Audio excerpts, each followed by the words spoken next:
Yes, guys, how you doing? Welcome back. Welcome back to the Spurs Talk Show. How are ya? How are ya? I hope you are all happy and healthy, doing the things you love. It is Sunday evening. It's 6:45. Bang on time. Bang on time. What is crack-a-lacking, people? Big, bad breaking news. This evening, this afternoon, out of the Tottenham zeitgeist. It's going to split a few people. It's going to be quite divided, quite divisive, I would imagine, in the house this evening. What do we do? How do you feel? There's lots of different takes percolating about this one as we've got another Ornstein bomber, but it's not an inbound bomber, it's an outbound bomber, and it is an outbound bomber of a Bergvall-shaped form. He wants to leave, or he doesn't want to leave, according to my man Sizzy. Sizzy exclusives, Sizzy compilations. He's saying doesn't want to leave, but he's not going to get the minutes. He needs to carry on with his career. And we know a certain club that's percolating. We heard from Sizzy a couple of days ago, from Simon Phillips as well, of the Evening Standard, I think it was, or is he from the Daily Mail? I forget. But he's saying Chelsea are loitering with intent. How do we feel about losing Lucas Bergvall? I've chewed over everybody's takes that's been on the show over the last week. And, you know, I think I'm coming to terms with maybe a different perspective than the one that I've been laying out. You know, again, I haven't really had a strong opinion about it. I always like to just play the devil's advocate, as you know. And if everyone, or if a lot of people are saying, just go and pay the money, I'll always talk about the opportunity cost. If everyone is saying, give the manager the keys to the kingdom, I'll say, well, what about one eye on the future? Just to have the conversation. But on this particular one, when you look at the stats and you compare the sorts of players that we're linked with versus the sorts of players that we might be letting go of, you know, I feel like I'm okay with it, but it's with a bit of a heavy heart. Not that I'm attached to Lucas Bergvall, but I just feel like, you know, he's someone that, you know, that maybe is someone that we're going to look back on and regret. Maybe we will, maybe we won't. We say this about all the talents, don't we? And how many talents break through at Tottenham in the end? Not too many, right? It's always going to be a rarity that you get someone in for 10 million quid who ends up going on to being a £100 million player. You know, Harry Kane's our only example of that. He didn't cost us 10 million, did he? He cost us nothing. But for the most part, you know, Tottenham don't do too well with offloads. And if he needs to leave, to get his career going, then so be it. And by the way, if Tottenham genuinely do want to get Sandro Tonali done, and we're going to be talking about that, because you know what happens, by the way, guys, you know what happens when Butler goes live, bombers abound. Bombers drop when Butler goes live. It's the alliteration. I don't know why it happens, but it happens. So everybody keep your eye on the Twitter feed. We hopefully will have some sort of bomber this evening. Kate's in the house being a donut. What's happening? What's going on with you, Kate? What's going on with you, Kate? You absolute bozo. Love you, Kate. You can come on if you want, mate. You can come on if you want. What is crack-a-lacking? So before I get into anything else, don't forget, guys, smash the like button on the video.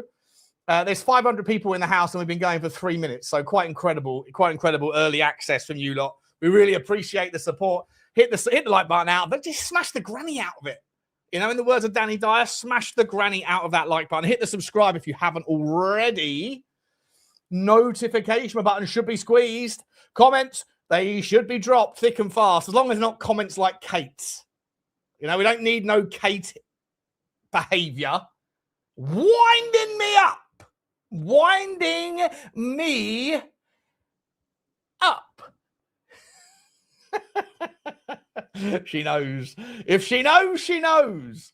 Anyway, yeah, it's going to be a bomber. Don't you worry about that. Yeah, exactly. She is. Yeah. Winding me up. Big up to you, C Coach. Where's the bomber? It's coming. It's what happens. When Butler goes live, bombers are dropped. If there's no bomber tonight, then I don't know what I'm going to do. Then I have to go down the pub.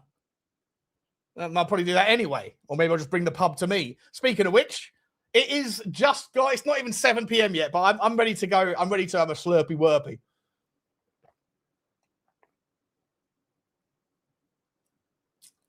When it's the first one, you have to go big.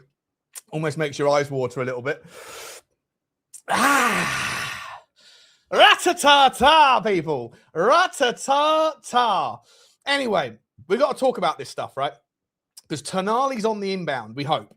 That looks like it might be getting a second bid. Fabrizio said £75 million was injected a few days ago as the first bid, and it was rejected, as is standard. Reports out from DiMarzio yesterday saying they want 85. I think they want more than that. I think we'll come to some agreement at 90. However, could you go to Newcastle and say here's 45? No, maybe here's 50? And Bergvall? Would you do that? Would Newcastle be up for a Lucas Bergvall? Eddie Howe would probably love to work with someone like Lucas Bergvall. Maybe Newcastle fans would be saying he's not good enough for Tottenham. He's not good enough for us, and that's fair. But I think we don't know how good Bergvall can be. We don't know how good he can be. If Chelsea want him, are Chelsea just doing kind of, top trump playing cards here? They just want to buy up all the young talent. From an FFP, PSR perspective and stuff, it's ways for them to get around it, isn't it? Because it doesn't, I forget the rules, but it doesn't count on the PSR if they're under the age of 21 and they're home. I don't know, whatever it is, right? We'll come back to that. God, that cider tasted delicious, by the way. Absolutely delicious. Elliot Anderson 2.0 says DJNY. Big up to you, DJNY. Bergvall to Barca plus £30 million, and we take Danny Olmo. Danny Olmo. He injured a lot, isn't he, the ostrich? He looks like a bloody ostrich, that man. He looks a bit like anyone who's old enough, anyone who's about 45 years old and probably a bloke. Do you remember Backstreet Kids? Do you remember the in the Beano? Was it the Beano or was it the Dandy magazine? When we were growing up, there was a character called Plug. Do you remember Plug? He used to wear a yellow hat. Danny Olmo reminds me very much of him. Anyway. Cider, vaping, and OnlyFans. Sean is a heathen. There's no OnlyFans. There's a Spurs hub. There's a Spurs hub. It's a different type of hub. I mean, you could be my OnlyFans if you want. I don't mind. Plug with the ears. Yeah, big ears. Yeah, exactly. Remember him? Remember Bash Street? Was it the Bash Street Kids? Yeah, not the Backstreet Kids. I want it that way. Tell me why. Yeah, not them. The Bash Street Kids. Yeah, that's it, Sully. Big up to you. Big up to all of you. Guys, what are we doing here? So, yeah, what did I get to? Don't forget, OK Jersey. They're just about to launch the shirts and things that if you know, then you know. I don't know why I've got Sean 15 up, because you can't get 15% off. It should be 8% off if you use code Sean. Although try code Sean 15, because you never know. They might have forgotten to turn it off. And then you can go get yourself an extra 15%. But the rule is 8% using code Sean at checkout. And you can get all of the things that you want. Only fans, only cans, and no mans. I've got a fan right here. Oh, is that what the OnlyFans was for? Oh, I see. I've got the aircon on for 20 minutes as well. Let's get on with it, guys. Let's start the show. There's some super chats I've got to get to. Box Kev, big up to you, Boxy. Good afternoon to you, mate. Good evening to you. How are you, buddy? Thank you so much. Always here, always incredibly generous and supporting of the show, my man. I really, really appreciate you. You start the super fan, the super train as well and truly commenced with you, Boxy. Thank you very much, mate. I hope life is treating you kind, and I hope you have all you dreamed of over in San Francisco. Big up to you, mate. Thank you very much. Southeast Coys. Big up to Southeast Coys with the American dollar sign there. Says, blamed Ange for player mentality in our league position, but the damage Thomas Frank did is miles worse. His reluctance to play Bergvall contributed to this news. Well, yes and no. Like, I definitely think that Bergvall had a lot of injuries, right? He kept getting injured, kept coming back, concussions, come back, get injured again, be out for a couple of weeks. He didn't have any kind of routine in the team. I also think that he was definitely trained to play in a different way. From the very first version of Bergvall that we saw under Ange Ball, it was the most impressive version of him. I was super excited when I saw him with his peripheral vision, his ability to come deep, look up, flick it into the corners, into a system that suited his kind of, well, what we saw of his creativity at the time. But yeah, under Thomas Frank, he changed. I mean, Thomas Frank changed everything about our system to become incredibly boring and resolute. And he tried to fix the back, but then forgot about the front. And Bergvall became an insular player. He looked like he lost the ability to look up. He just became a runner. And I think he was very good at looking busy, but didn't really have too much output. I mean, I remember the goal against West Ham when he scored that wonderful header. I thought, oh, this is going to be his coming out moment. He's going to really kick on from here. But he didn't. I just feel like this season just finished. It was so stop-starty for him. And you're right, though. Thomas Frank didn't believe in him and played other people ahead of him. I still don't know why Archie Gray got the player of the season. I mean, we were all terrible. It was the best of a bad bunch. But I don't even think Archie Gray was the best of the bad bunch. I think other players were better than even in the midfield. I mean, Polinia should have been playing more. If we're going to have a criticism of Thomas Frank in terms of how he used his midfield last season, I would say that Thomas Frank didn't play Polinia enough. And had he done, we wouldn't have been in the situation we were in. You know, Bentancur's injury obviously was problematic, but for me, I don't think it was Thomas Frank that necessarily sort of created this. I think it's a combination of him being coached into playing a different style, not being used, but also when he got his chances, I don't think he ever took them. I really don't. And it's a shame because, like I say, the best version of for me of Bergvall that we saw was in his very first days as a Tottenham player. And that was just because he was wet behind the ears and, you know, running around a little bit crazy, but also there was a little bit of something to get excited about. But over time, much like Pape Sarr, I just don't think they've kicked on. And so this is where I'm sort of at. Like the other day and thank you for the super chat, I was talking about this, the commentary from, I forget who put it out there, that, was it Paul O'Keefe? I think it was Paul O'Keefe who said, De Zerbi's more than happy to sell all these youngsters. And my immediate concern was like, well, why? Is it because he doesn't care about players that are going to be ones for the future? And if so, I understand that as a manager, you only want to have one eye, or you only have both eyes on what's going to keep you in the job. And unless you're really here for a long-term project, then at that point, if you're like a Jurgen Klopp who knows that he's not going anywhere, then of course you need to, as the manager, you are going to benefit out of giving the youngsters, the Conor Bradleys, those sorts of guys, 10, 15 minutes here and there in the games where Liverpool are already far ahead of there being any jeopardy to losing 3 points. And you integrate them into teams where the momentum's in your favour and you're disrupting the whole team and all that sort of thing. Tottenham have never really been in that position in the last 2 or 3 years. We've never had a manager that was ever supposed to be here for longer than a couple of years.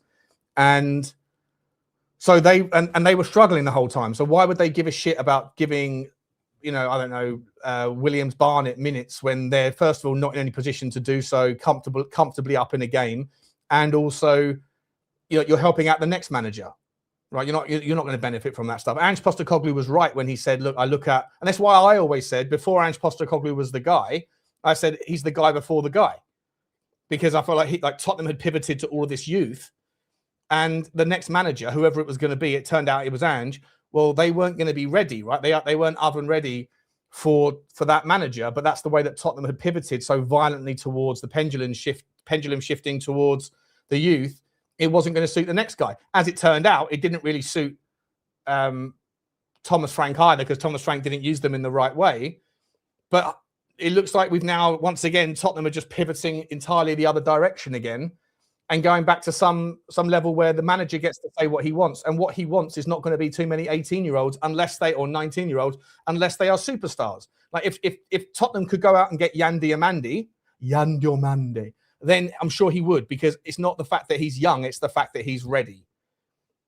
If Tottenham could go and sign Matheus Fernandes, who's 21 years old, it's not the fact that he's young that excites De Zerbi, because he probably won't be here in 2 or 3 years' time. Hopefully he will. Hopefully he'll settle down, become loved, become a champion, and become an ever-present part of our future, and we can build something for 5 years, 6 years, 7 years. Hopefully, if all those things tick into place, and then at some point in that journey, he starts to feel like this is where he belongs, and there's never going to be a chance of him getting sacked, and therefore, let's let's do what Alex Ferguson did, do what Arteta, Arteta has done to some degree, do what Arsene Wenger did, do what David Moyes did at Everton, do what Jurgen Klopp did, do what these, and Pep Guardiola, where you give these guys moments, but you've got one eye.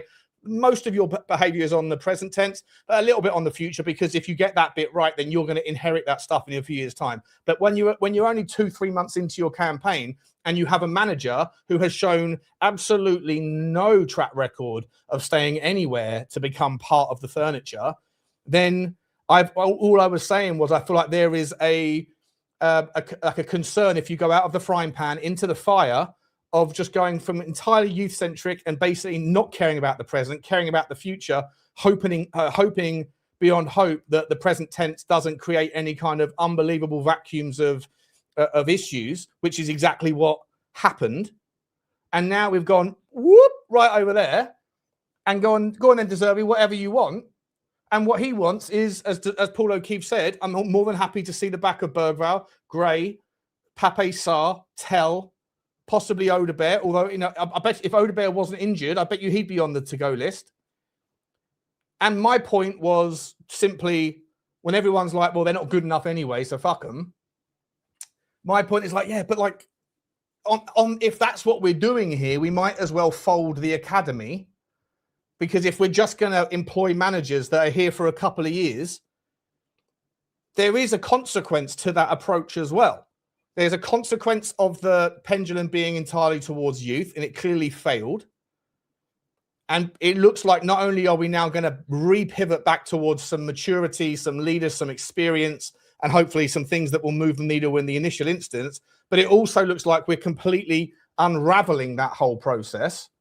Or possibly unraveling that process. I'm sort of not saying we are. I'm saying that's just what's in the zeitgeist, and that's fine if everyone is okay with the risk of De Zerbi not being here in a couple of years and us spending close to 300-400 million quid net on a guy, presuming that he's going to get all that he wants, and then if it works, great. But if it doesn't work, and even if it does, it might still happen anyway, where he gets bored, he gets a better offer, and wants to piss off somewhere else, and then you have to hope that the next guy is happy with the team that you built and that he can inherit. And we'll see.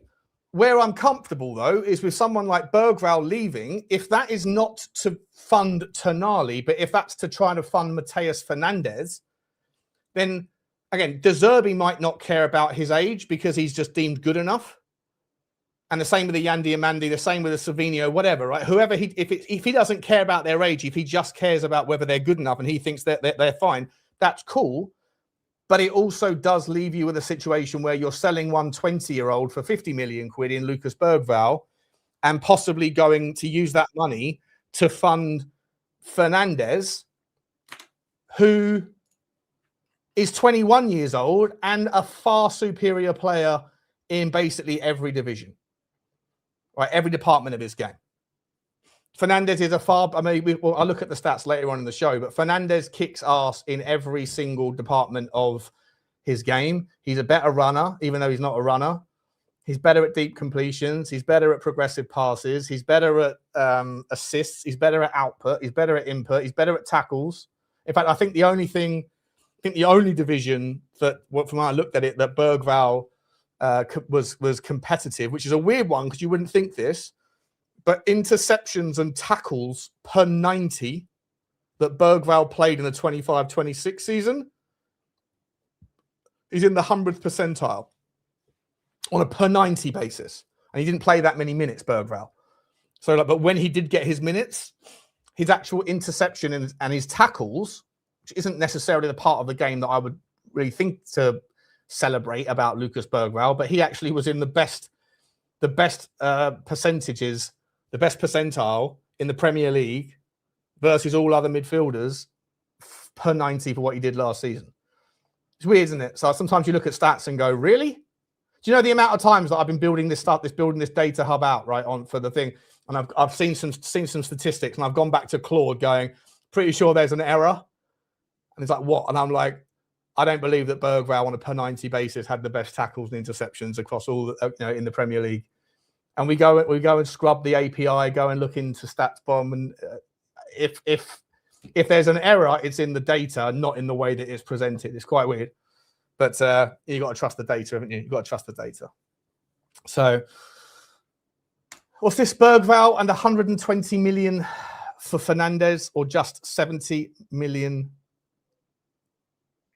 for Fernandes? What? I don't get it. Are you suggesting that we should be selling? Did I say something stupid? Or are you saying that we should be, the Bergvall's that bad, we should be paying them to take him off his hands? What's that? Did you just say £50 million for Bergvall? Lucky to get 20 million, stop drinking. First of all, I won't stop drinking. Mind your business. Second of all, if you're going to criticize my approach, try and spell his name correctly. Have some absolute decency with the guy's name. Kulu will play again. Bozo. Third of all, I don't make up the prices. I'm just going with what is out there in the zeitgeist. And people are saying £50 million is what people want, is what Bergvall is valued at. And like, what are we supposed to do? You think that Bergvall is worth £20 million? Okay.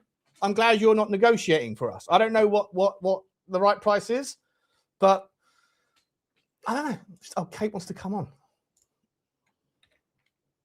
Kate wants to come on and have a crack at me, does she? Cheeky little bitch. I'm only joking, Kate. I love ya. Love ya. What are we doing here? There's the link. There's the link. I'm going to go after her, though. I think I'm going to take it and tear her down. I'm going to tear her down. I'm a Cupid stunt. I'm going to get him, Sean. No. I ain't joking. A fair valuation for Bergvall is £40 million, says Alex. Oh, I didn't finish the super chats. My bad. Super Spurs. Blano, what a generous donation, Blano. Big up to you. Choo-choo to you, Blano. He says, in the immortal words of Tom Cruise, show me the money. Another overhyped player, in my opinion. He might end up very good, but he may not. Seen this before with Edwards, Winks, Carter, Vickers.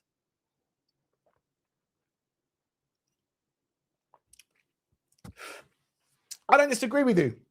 And I guess this is the point I was making before Kate comes on and calls me a flip-flop, is when I was saying about, like, are we going down the just give it all to the De Zerbi? Then you're going to end up with him going, well, I don't really rate Bergvall. He might be good, but he might not be. But you know what? I've got my eye on this player who's 26 years old, and I want another one of those types of players. I want a better striker, which is all fine. But then you might end up with nobody who all of the people that, you know, there's a lot of people out there say Tottenham don't scout very well, right? We don't find good players. We don't find good talent. Cool. But Bergvall cost us 10 million quid. Archie Gray, I'm not putting in that bucket. I won't put Mathys Tel in that bucket because you paid premium prices for those guys. Udogie, 20 million quid for Udogie. I think that's in the kind of like the grey zone of like, did you pay premium or like was, you know, he was a Premier League player, was his time at Burnley. And I liked Udogie. I still rate Udogie, by the way. I don't think there's a lot of difference between Udogie and Crescencio Somerville. I think they're very similar types of players. Just we can't keep Udogie fit. But with Bergvall and Vuskovic, we did go and scout those guys. We did go and scout those players. And we're not going to see if they were ever good enough to play for Tottenham because we haven't given them a chance to really kick on. And that's fine. That is absolutely fine. If Tottenham are going to sell Vuskovic for 50, 60 million quid, fine. I've got a really bad feeling that guy's gonna be a superstar. But he might not be a superstar for the Premier League because the Premier League's a little bit too bigger, stronger, faster. He's certainly bigger and stronger, but he's not fast enough. And I don't know. I'm not obviously a physical, like physician or whatever you want to call it. Someone who understands the physical body, whether you can really make a difference with training to get that pace up. But he does look incredibly slow. But I do think there's an incredible threat there from aerial prowesses that he could prove so valuable to a team, even if it's just coming off the bench late on to try to nick a goal the way that Man United used Harry Maguire. The amount of goals that he could contribute offensively from corner kicks and set pieces, which is clearly becoming an ever-present and more important part of football.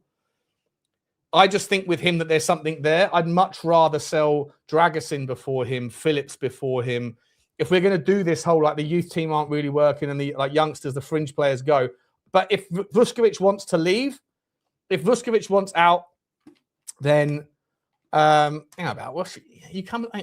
Kate, are you coming on then, Kate? Donut. But she's going, now I've got internet problems now. So big up to you, Blano. You're right. You're absolutely right. You are absolutely right. Right. In the immortal words, show me the money. But what is the right money? I want everyone in the chat. There's 1,000 of you here, pretty much. Big up to you all. I want everyone in the chat to throw in a number. What is the number? What would you sell him for? Would you sell him for 20, like that guy a minute ago said? Would you go for 40 million quid? 50? Would you put a buyback clause in there? Would you put a sell-on fee? What would you do? And where do you see him going? I saw people earlier on, big up to you, Blano. I saw people earlier on talking about go to Crystal Palace in the WhatsApp group. People were saying go to Crystal Palace and say, we'll take Adam Wharton off your hands for 75 million quid and you can have Bergvall.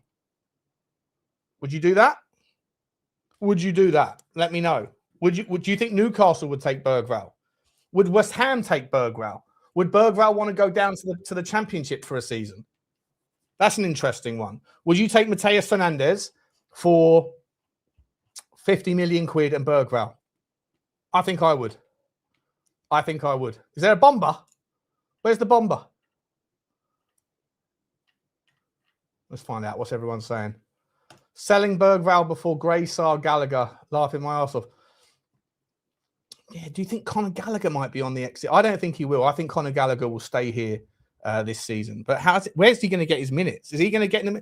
I mean, how would you feel about seeing a midfield three in a triple pivot or in like a 10 when Maddison inevitably gets injured or needs a breather?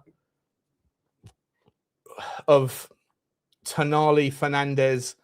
Imagine Tonali and Fernandes or Tonali, Wharton.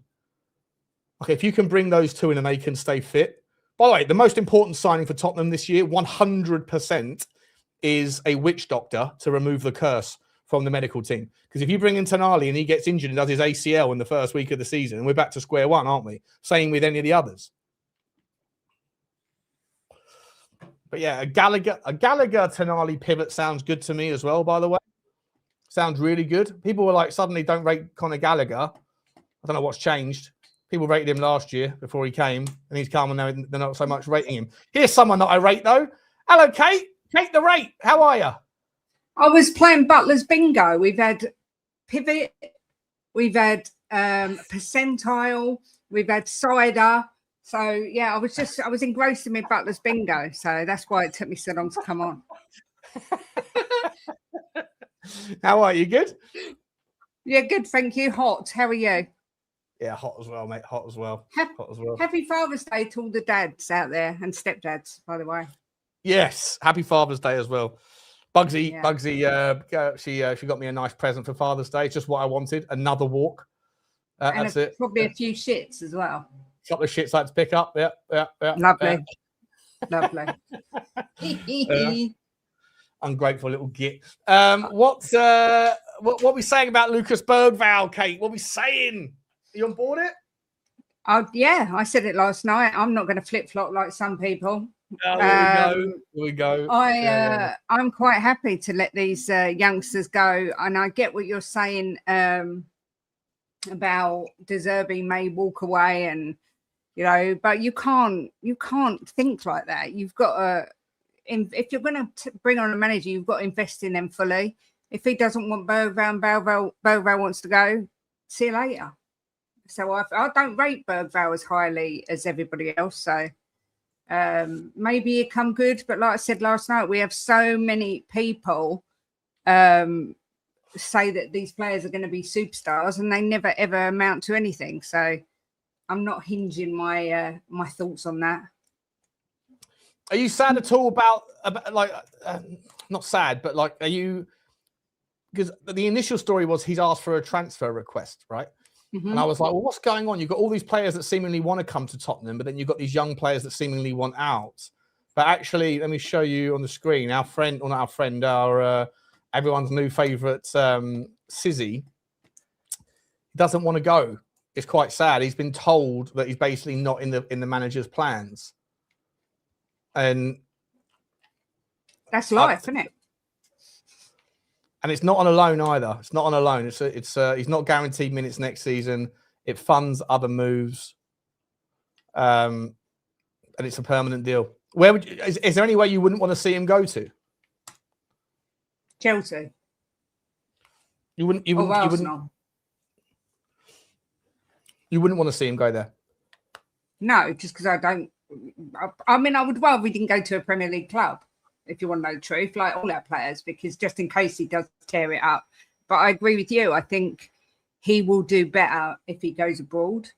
But if he goes to Chelsea, I'm not going to lose any sleep over it. I'm not going to cry over it. I don't think he is as good as everyone makes out. I think he would be very good in a different league, but I think the Premier League is too much for him at the moment. That's not to say he's not going to develop, but I'm done with being sentimental about players. I don't feel attached to any player enough to let it bother me. I just want De Zerbi to have what he wants and have the squad that he wants to compete, and he doesn't want him, clearly. So see you later.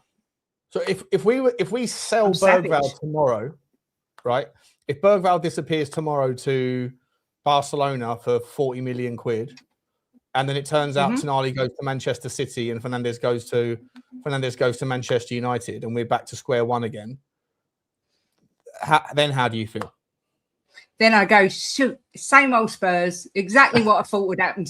That's what I do. Oh, okay. You're right either way, are you? Okay, nice. At least we know. There it is. Kate's hedging her bets. If she gets what she wants, I was right. If the worst case scenario happens, I was still right. Okay, good. This is what being a woman is all about, Sean. We're taught this from an early age, how to always be right. But as Sarah says there, if that happens, we'd probably go and get Polinia. So, but I don't think that is going to happen. I think that's worst case scenario. I think that we'll be all right. And I kind of like the fact that we're getting rid of some of these kids who want to know the truth, because they get hyped up. I hyped Bergvall massively, and I feel like a bit of a mushroom because he's been a bit of a letdown. And yes, he's had several managers play like that he's played under, but at the same time, do we want to be sat there waiting for potential again, or do we want ready-made right now players? All right, but Polinia, right? You know how I feel about Polinia. You know how I feel about Polinia. I love Polinia, right? And it was only a month ago when the season first finished, I was like, we've got to sign this guy. And when I thought that he was going to Sporting, I was like, what are we doing there? Then I see someone on Twitter has gone on holiday and he's in the same hotel and he's had a conversation, apparently, allegedly. He did, to be fair, he showed a picture of the two of them on holiday, right? And the guy said, apparently, and he said it's Tottenham that are being lazy and not hurrying it up. All of a sudden, though, when you're offered Tonali's, when you're offered Fernandez's, when you're starting to think about Wharton's, when you're starting to think about these sorts of game changers, if you then end up with Polinia, it's a little bit of like, I don't know, it's blue balls, you know? Not yeah, you it is. What that means. I would have loved to have Polinia, but like you say, when you start getting mentioned amongst those sort of players, you're looking a level sort of up. But if it does all go tits up, which is quite possible because this is Spurs, then and we stick with Polinia for this season, then it's fine. It is what it is. But I'm all for De Zerbi getting the men in. I want to see proper men playing for this football club, not children. Who are the children? Bergvall's a child, is he? How old is he? 21? 20, yeah. Well, he's a child to me. My son's 20 this year. So, yes, he's a child. But Matheus Fernandes is 20. He's like 3 months older than Bergvall. So, like... Well, he's a child as well. Yeah, but I'm pretty sure I saw on WhatsApp earlier that you were the only person who selected the option if you could have one of any three of those, Wharton, Tonali, or you when you wanted Fernandes, right? The funny thing was I originally put Tonali and I changed it to Fernandes.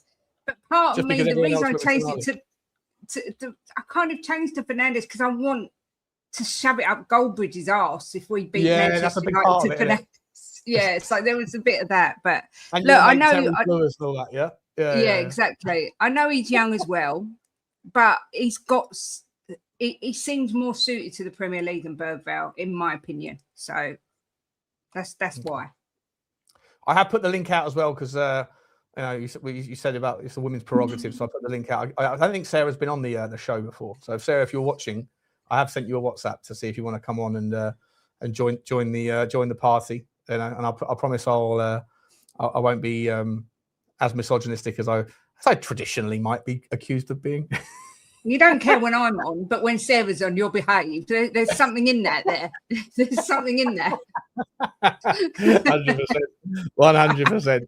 100%. Whilst I'm here, guys, please don't forget, where is it? I just posted it a second ago.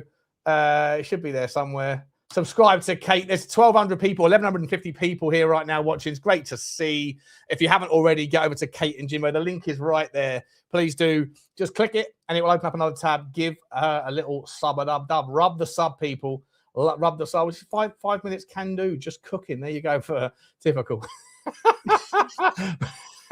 Exactly where she should be, in the kitchen. I'm kidding. He's not.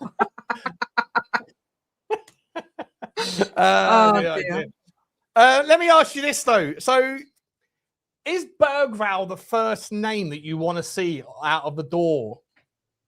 Like Pape Sarr, there's not a lot of takers. Romero, there's not a lot of takers, according to reports. Might we be lumbered with Romero, Kate? Is there a chance here that Romero's kind of, I don't know, like he's buttered his own bread and he's dropped it on the butter side down on the floor by his behaviour, and a lot of the other clubs are going, maybe you're just not that fucking great, mate. And maybe the fact that you won the World Cup, it papers over the cracks of a career, which, yes, you've had a lot of like final success and you're a big game player. But in order to get to the final, sometimes teams have to do it without you because you've been a bozo along the way. I don't know. Like, I just got a feeling that I don't know necessarily if Tottenham's are going to be inundated with people that are going to want to pay 50 million quid for him. Not only that, but he thought he was clever coming out and slagging off the board, which I know some people think was the right thing to do, which I definitely do not think is the right thing to do. But agendas are agending on that one, though, aren't they? Yes. Other clubs will frown on that because nobody wants that in their club. And he's clearly shown he's not, I mean, he's a terrible captain. He's clearly shown that he hasn't got the mentality to lead a team. He cares about himself, number one, rather than the team itself. So I actually think we could get lumbered with Romero or end up taking a cut price fee for him. He would be the first one I want to see out the door before anyone else. For what price, though? For what price? Well, I'm sorry. Like, if we're going to get 25 million quid for him, it doesn't move the needle. I'd rather just let him rot on the bench behind Van Hecke. And if Van Hecke gets injured, then he can come in. On that basis, I'd be more than happy to sell Vuskovic and I'd be more than happy to sell Dragusin. But then I feel a little bit sorry for Danzo because he gets relegated to 5th choice centre back in a team that probably won't play a back three. It's got to be at least 50. I mean, Tottenham apparently are saying 70 because of what they paid for Van Hecke with only a year left. But I mean, you can only get for something what someone is willing to pay, you know, and I just don't see anyone willing to pay 50 million. So, I mean, I'd let him go for 40. That would be my bottom line. But, you know, looking at what we've paid for Van Hecke, the fact that Romero is, the fact that Romero is a World Cup winner and he has got time left on his contract, in an ideal world, you should be looking at 50 upwards, really. But he's such a bloody bozo. But he's the first one I want to see out. And then Dragusin, I'd like to see him go. I'd like to see Sarr go. I'd like to see Richalison go. So there's a lot more that I would rather see go out the door before Bergvall. But I think Bergvall is a bit of a cash cow. He's going to be one of the ones that brings in the money like Vuskovic and needs must. Yeah. Listen, I think I'm coming around to that way of thinking. You know, people call you a flip-flop if you change your mind. People call you a flip-flop. In reality, what I like to consider it, when other people change their mind, I call you flip-flop, flip-flop. You're a flip-flop. I like to consider myself just having flexibility of thought, you know? Flexibility of thought is an important thing. I'd be open-minded to better ideas and then consume them and then go, do you know what? Actually, I'm going to rip that idea off and pretend like I never had the opposite idea. I feel like, for me, I feel like if Vuskovic feels like he's too good for the club, then he's going to be a pain in the arse regardless. And I still think you have to structure the deal, though, where you're going to get some of the slice of the potential pie in the future. If he wants to go to Brighton, the fact that Brighton had the audacity to put a 20% sell-on fee, which I think was clarified by Ali Gold, that it's not 20% of the fee, it's 20% of the profit on the trade. So in a world where we paid 50 and we sell him for 100, then they'll get 20% of the 50 profit, so 10 million quid. So it's a little bit different. But like, in all honesty, if he's 25 now and he stays for the, like, are you really ever going to see him go for 100 million quid in 3 or 4 years' time at the age of 29 years old? Unless he develops into the world's best centre-back, then no, right? So it's kind of like a bit of a fait accompli that's not going to happen. But with Vuskovic, I feel like I'd be okay with like 55 million up front, but 20% of whatever the fee is, not the profit on the fee, but if you sell him for 50 million quid, we get 10 million. Then if you sell him for 60, we get 12 or whatever else. What's your thoughts on that? Yeah, I agree. I mean, I know someone in the chat, it might have been Connor, I don't know, said about a buyback clause, but if you don't want to come back, you know, what's the point? So I think you've got to put some sort of sell-on fee, especially if it's someone like Brighton, because we all know they like to buy, develop, and then sell for a massive profit. So it's still got to be, like I say, at least 55, I think. I mean, I said 60, but if you can get a good sell-on clause in there. Oh, good luck. It's actually flexibility of thought, Sean. I haven't got a video for that one, mate, but I've got this one for you. We have a flip-flop. Everyone changes their mind. How you've got the audacity to do that with your flopping and flipping all over the flipping place, I don't know. It's an outrage. You know the video I haven't played for ages, which always gets me in a good mood? I've got to do this one again.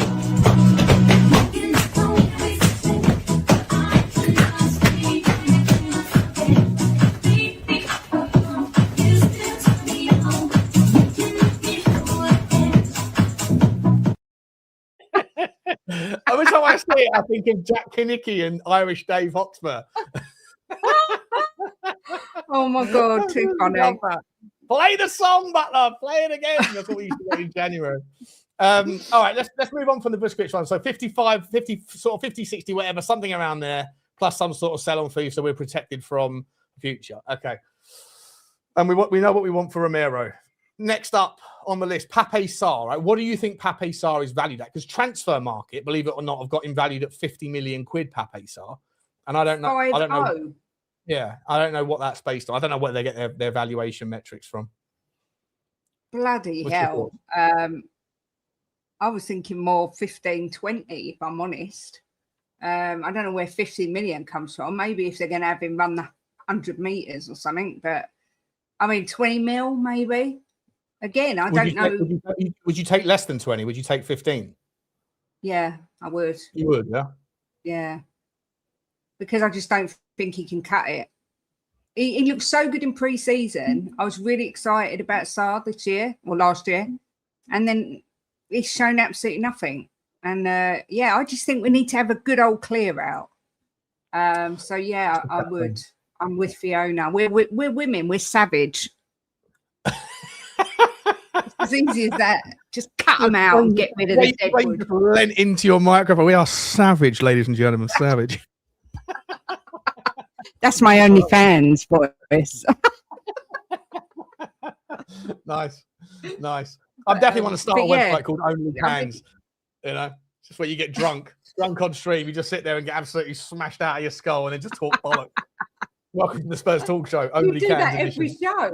Yeah, I know. It's true. And the crowd love it. They do. And why not? So 20. Okay, let me look at the chat. The chat is saying. Go on. Sorry, Kate. Say again. No, I was going to say, realistically, what would you take for Sarr? See, I don't know. I feel like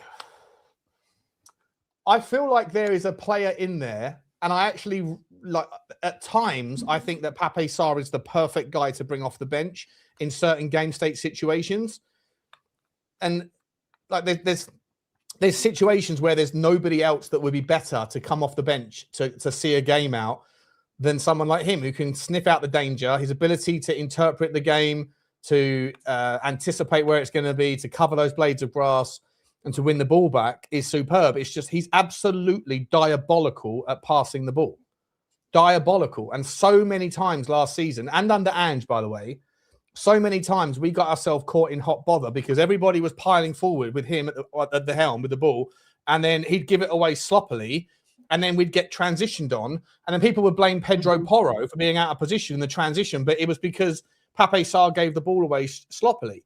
So, like, I don't want him anywhere near the ball in the transition, but he is very, very good at stepping in and recovering it and nipping problems in the bud, you know.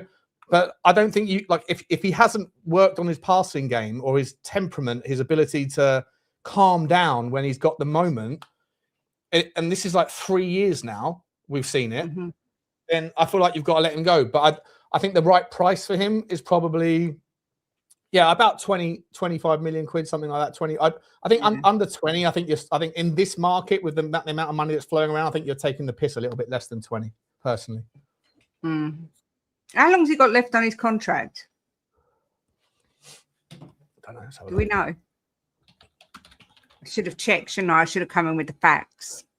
You're like Johnny. When I was on Football Inc. with Johnny would go, Sean, look up this one. I'm like, you got fucking no hands or what? You ain't got a thing in front of you? What are we doing here, that Johnny? Just says that you're not only Johnny's gimp, you are now mine as well. Come on, Sean, look it up now. It's true. Contract expires at the end of the 2030 season. Okay. Did he join Tottenham in 2021? I guess he did. Because he went back on loan for Mets for a year. 22. Has he been in the first team for 4 years? I guess so. Seems like it. It's a long time though. Long time. Yeah, I think it's time to let him go. He's got 4 years left on his contract. Yeah, so 15 is a bit low, really. You're probably looking at about 25. Yeah.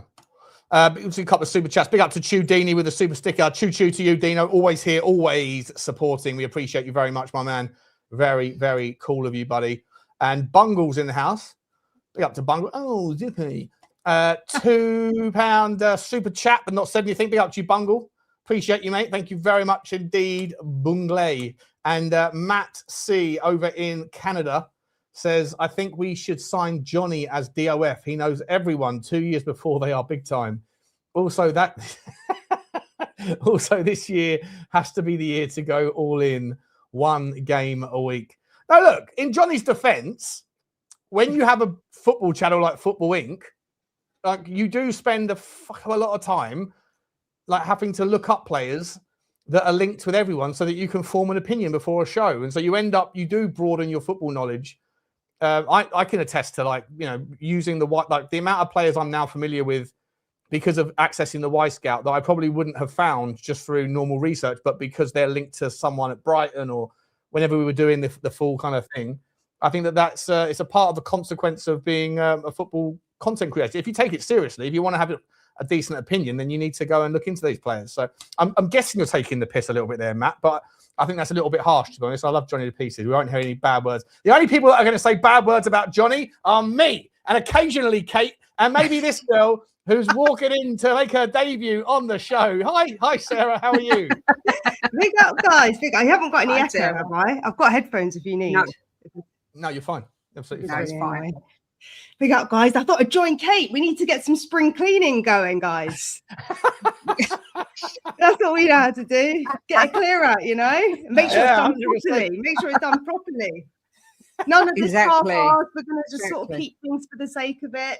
Yeah, we're not hoarders. We can't be hoarders. No, I like that. I appreciate that. Very good. Cook, by the way. What did you cook, Sarah? What did I cook? It's still in the oven. Well, what is it? What it's a jacket potato. What is it? Ooh. Literally, should put it in. Yeah, nice. Okay, nice. Well, I've got to follow up now. What are you having with the jacket potato? I don't know. Some chicken mayo thing that I was just frying up the chicken. So I don't know. I'll figure that out in a minute. I'll figure that out after. Okay, fair enough. Fair enough. All right, listen, great to see you. Look, we've spoken about some of the guys. We'll finish up Pape Sarr. Your opinion on Pape Sarr? Sell him, keep, loan, sell. What are we doing there? Sell him. He's not good enough. Simple. It's really simple. It's not good enough. If we're talking about getting back into Europe, he's not gonna cut the mustard, is he? You know, he can't even get into the Senegal squad, and the same applies to Bergvall as well. He can't even get into the Sweden squad. So, you know, look at the time, it wasn't a bad purchase because we thought he was going to grow into something, but unfortunately, because we've had different systems and tactics, it just hasn't worked out for him. And don't forget, we have Archie Gray as well. You know, Bergvall and Archie, they're like two players that play in very similar positions. I'm wondering if, you know, towards the end of the season, De Zerbi said the problem with Gray is he doesn't know his position. And like they were training him to like find out what his true position was. I wonder if behind the scenes, they kind of have a better idea now of where he's going to play. And maybe there's competition between Bergvall and Gray. Because if you've got Gallagher there as well, you know, do you really need Sarr? You don't really need Sarr, Bergvall when you've just got Gallagher. Do you know what I mean? It's just. I'm not even sure if you need Gray either, to be honest, or Bentancur, right? You've got a lot of central midfielders in that squad. If you do bring in Tonali, and it looks like we're trying to get he wants two midfielders to improve the squad. As well. So Fernandez as well, or maybe Adam Wharton or whoever, maybe Camavinga. I mean, listen. If Tottenham actually were to bring it, if Camavinga was an approachable candidate, I know he's got injury proneness issues, but I'm sorry, Camavinga for me supersedes probably all of them.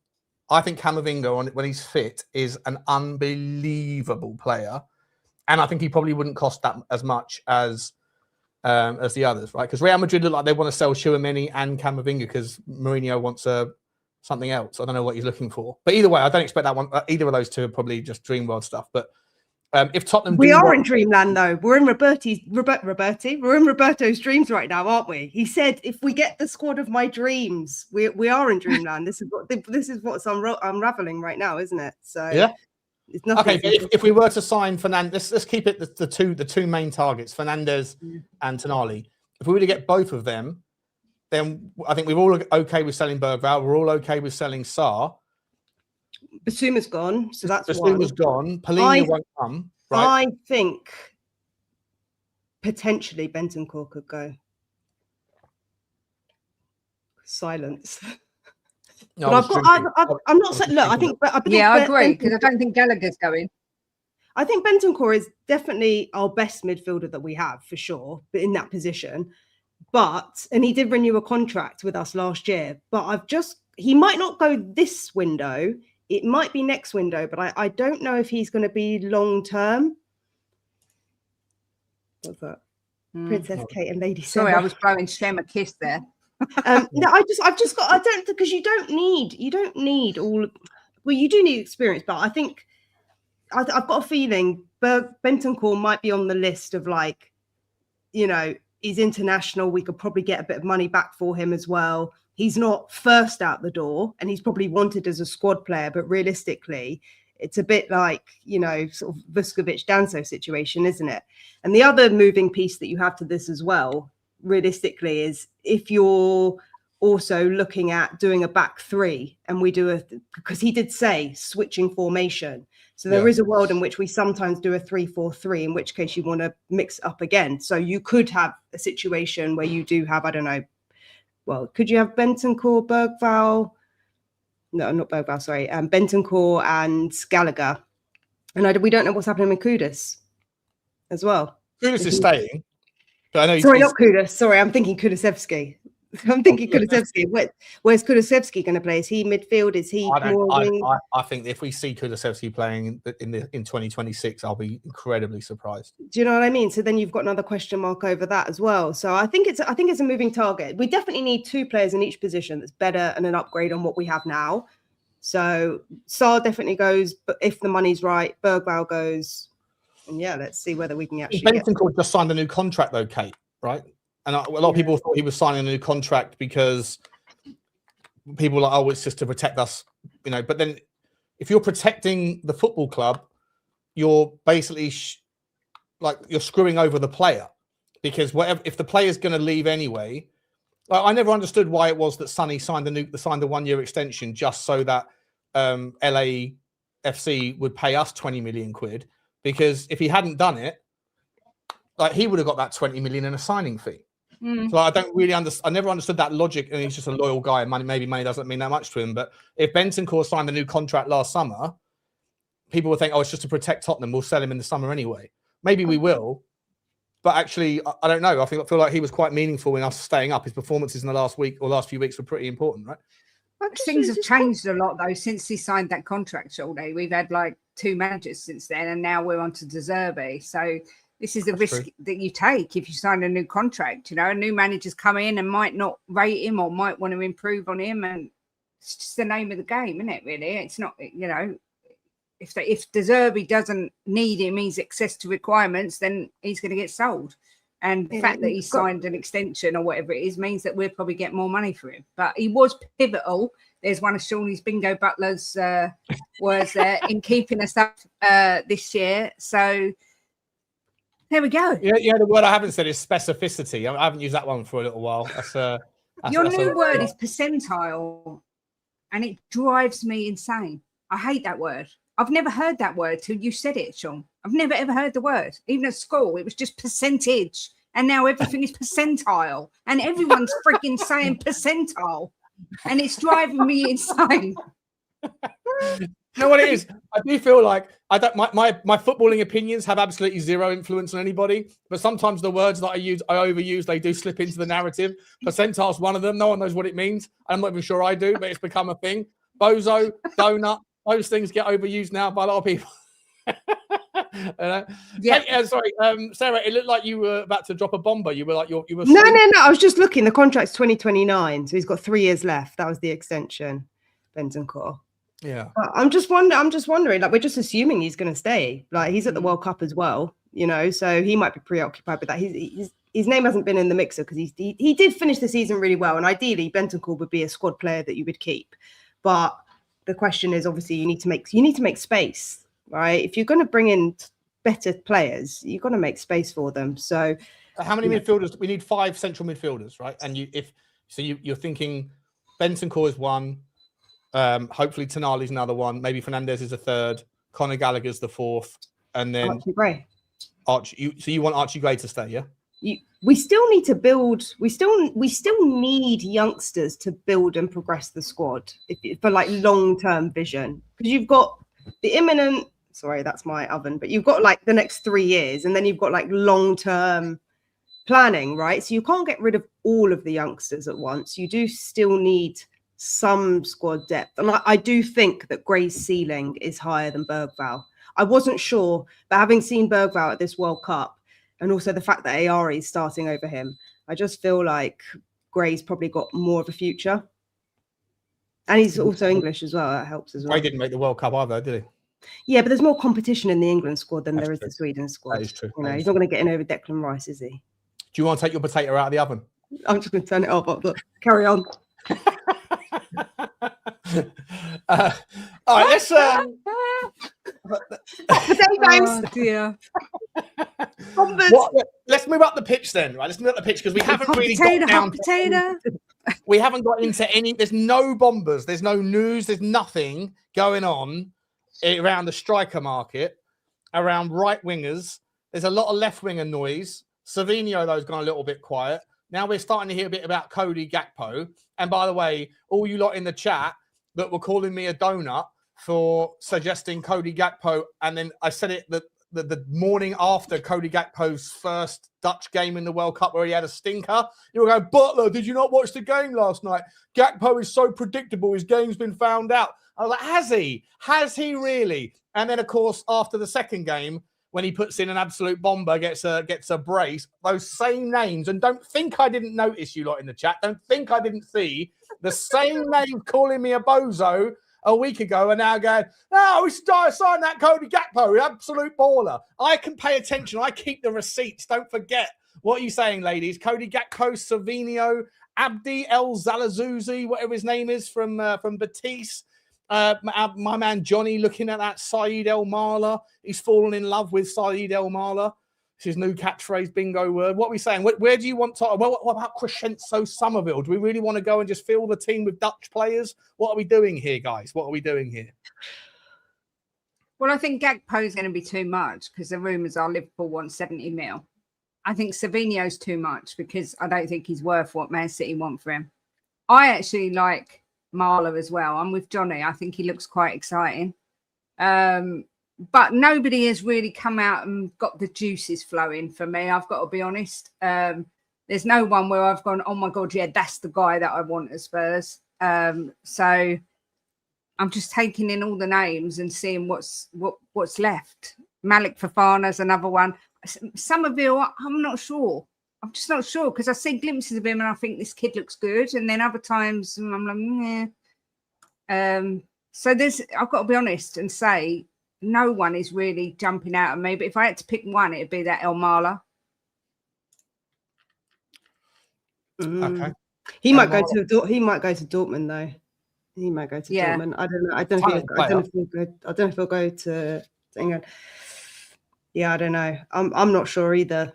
I agree with Kate. I think it depends because we're all speculating. I've got a feeling. Someone said in the chat earlier at the very beginning that Solanke was linked with Newcastle, and I think that that's just come about because we've picked up the phone for Tonali, and at the same time they've gone, hello, what about Solanke? And it's the same thing as the Jed Spence Everton story yesterday, right? There was also stories around us. Who was it that we wanted from Everton yesterday? I can't even remember now. It's moving so fast, but it's sort of the same.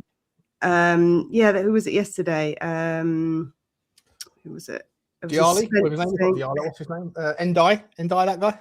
James Garner. Yeah, well, there you go. Yeah, exactly. Look, the point is that you pick up the phone and you make an inquiry about one player and there's vice versa. So I don't know if Solanke's actually really wanted by Newcastle. I think we will keep Lancashire around next year. And there was speculation on that as well from Ali Gold as well, that the likelihood is he's going to get a full preseason under De Zerbi and then come into the team next year. And therefore, if you have Solanke and Lancashire, you just need one more striker, you know? So in terms of the wingers, it depends what we actually manage to get over the line. If we manage to get Savinho, then we'll get a different type of player. You know what I mean? Because he wants Savinho, though. Do you rate Savinho? I haven't heard your opinion on Savinho, ladies. I know, actually, I do know Kate's a bit opinion, but I'll start with I don't mind it. I think it's an upgrade on what we've got. I don't mind it. I actually think he's got more potential and he'll get better with consistent playing time. But his stats, not from last season, the season before, are really good. The same thing applies to Gakpo. Look, the reason why people were hating on Gakpo is because the Liverpool camp were going mental. The Liverpool camp were like, drive him down to Spurs, drop him off for free. Like they did not rate him last season. But I think mental, by the way, mental. He's such a good player. I think the season before he had a decent season. So look, I think De Zerbi's going to get the best out of whoever he brings in, right? He's the whole point of this is that players have certain potential. They have certain limits. I think Gakpo's ceiling is higher than what we have now. So it's an upgrade. That's, you know. Don't you talk about shit about my Mathys Tel, Sarah. What are we doing here? No, I think Tel stays, but he'll be a squad player. But I think he'll be Nice, Sarah. There's very few of us in the content space, Sarah, that got a little bit of time for Mathys Tel. No, do you know what it is? No, do you know what it is with Tel? It's the character.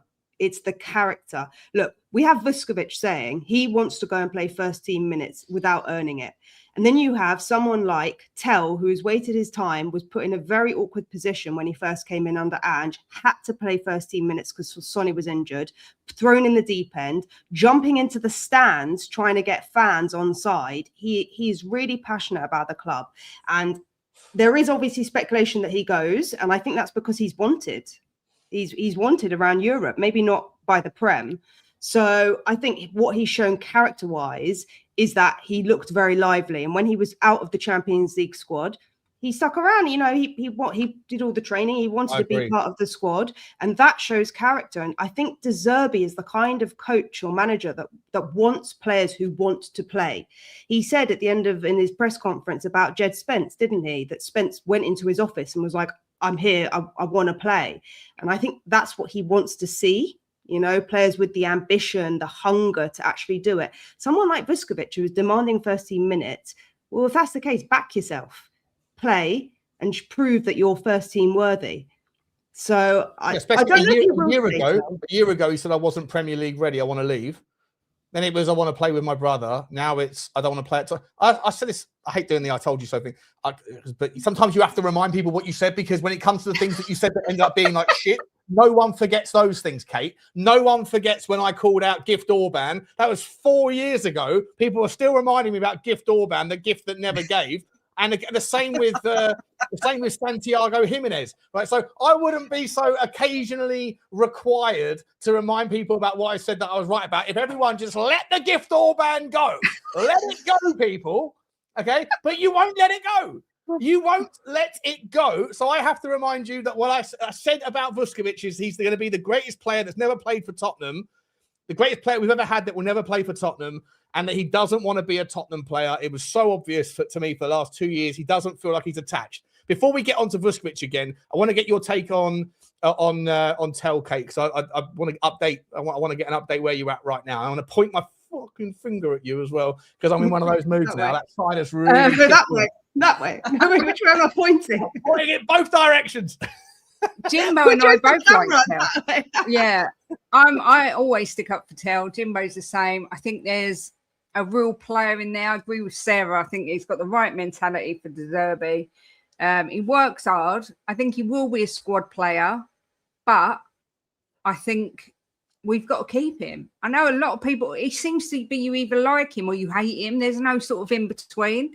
Like people in the chat, some are saying they like him, some are saying he's absolutely terrible. I mean, like you say, Shawnee, the stat guy sat next to me. If you compare his stats with the light of Savinho, that tells a better, comparison. Right? No comparison in terms of output. So, you know what it is? There's certain people in the fan base who are very persuasive with their opinions, but their opinions, in terms of what they use to justify their opinions, pivot violently depending on whether or not they can dip into certain things that substantiate it or otherwise. When Mathys Tel's stats were terrible, they would point to the stats and go, sorry, the stats are awful. He's absolutely dog shit. And then as soon as the stats looked good, I don't need stats to tell me he's dog shit. I've got my eyes. Yeah. Like, which one is it? Which one is it? Exactly. Okay, you just got an agenda. You've got an agenda. You made your mind up. You're closed-minded. It doesn't matter what certain players do. You've said long enough. You don't rate them. Therefore, you can never rate them now because you're more concerned about being considered a flip-flop than actually giving a fair crack of a justification and a viewpoint on someone. I think. I do. He needs to work on his decision making. That's for sure. Mm-hmm. Because look, we saw at the end of the season, he's a hero and a villain in the same game, right? Like scoring a goal and then doing a stupid overhead kick in defense. Like he needs more control. But I also do think that was almost panic stations towards the end of the season, relegation zone, pressure is high, no leadership on the pitch. If he has, I'm not saying Gakpo specifically, but I'm just saying if you have an experienced player like Gakpo there with a Robertson behind you who has that experience, he will grow and be nurtured into the squad. He has room for growth, as do all of our players. But I do think he might have a higher ceiling than Odegaard. I don't know. We didn't see enough from Odegaard. He was good. He was good, but he's like mid. Right? He's a mid player. He's nothing special. But I do think maybe Tel has a bit more about him that could get him higher if he gets the consistent minutes and the proper coaching that he needs. And I would probably be tempted to sell Odegaard over Tel. But that depends on how Odegaard recovers from his injury as well. You never know how a player's going to come back. That's the biggest problem with Odegaard. Yeah, I think if he was to get fit next summer, you're not going to see him until January, February of next year anyway. Right? So you're only going. Someone said Tel's 19. He's not 19, is he? I thought he was 21. Turned 21. 21. I even know his birthday's April 27th. Not because. Excuse me. You sent him a birthday card. What is Stalker alert. No, it's the same. It's the same birthday as my dear old mum. So like Yeah. talent reform that day. He's a Taurus. That's why they're stubborn, hot-headed people. But they know what Taurus. they're doing. Yeah, there you go. Stubborn, hot-headed. The sounds It's in the right. stars, Kate. It's in the stars. I didn't make up the rules. Listen, for me, I actually think, for me personally, Odegaard, if he was fully fit, I personally disagree with you, Sarah. I think Odegaard's got a hell of a lot of talent, but I think his injuries are problematic. And I think that maybe that's just one that, unfortunately, he's had he's been injured for more than he's been available since he's been at Tottenham, and this is his third season now, right? So I just think at some point you have to go. Can't exactly, and he'll probably go back. He'll go somewhere else. Go to Fulham, probably score 15 goals in a season or whatever. Have a lovely career, but I just think Tottenham. I don't know. After a while, you kind of go like, how much time can we wait for you to emerge? But I don't think it's his talent that's holding him back. I think it's his injuries, and I just think that's after a while you need better. He looked so good on his debut for us, Odegaard. I remember me and Jimbo was there, and we were so excited by the prospect of this guy. And then he's just the Spurs medical team's hit, and he can't stay fit. I think next year, though, this is the whole point, right? We went into last season off the back of an injury-ridden season, which then propelled the situation and made it even worse.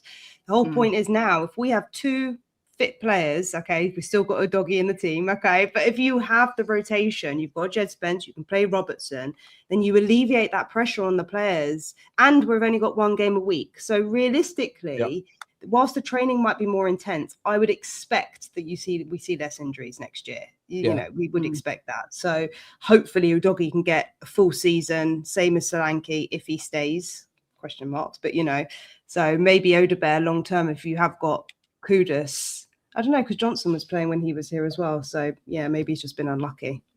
It's a lot of pressure as well. The stress of it all, I think, really got to a lot of the players. Can I ask you guys a question? Where do you see?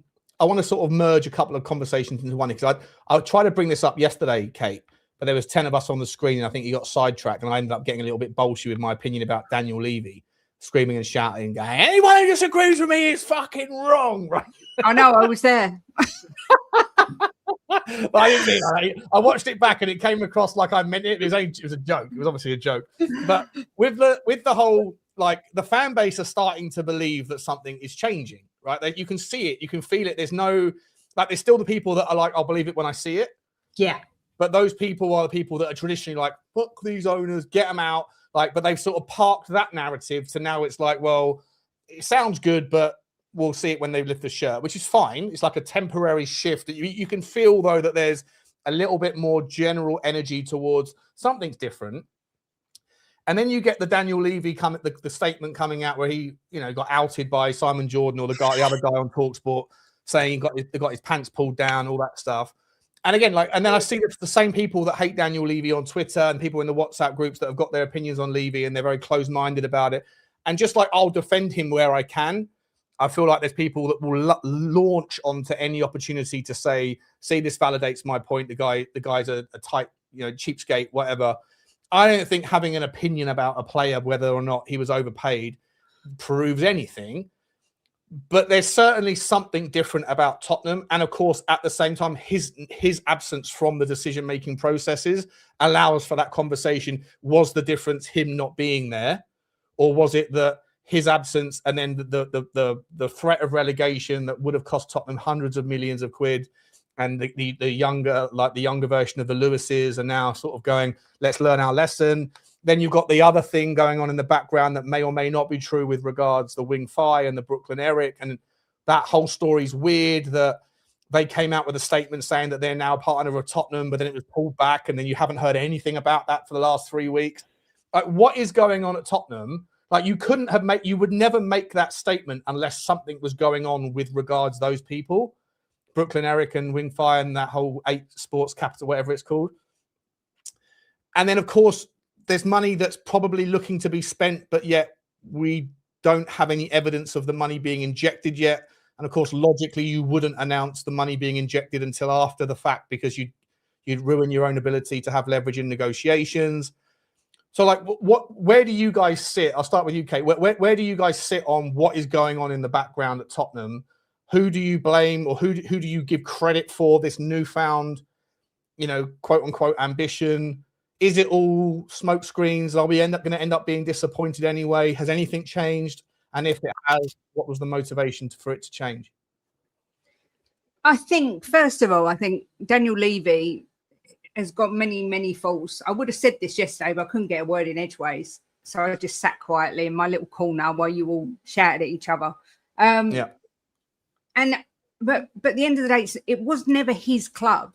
So he was always under the guidance of the Lewis family. You know, he was just the guy that took the fall for everything that went wrong, and occasionally got praise if it went right. They still had the purse strings, regardless of what anyone says. They're the owners, so they're the final sort of port of call, if you like.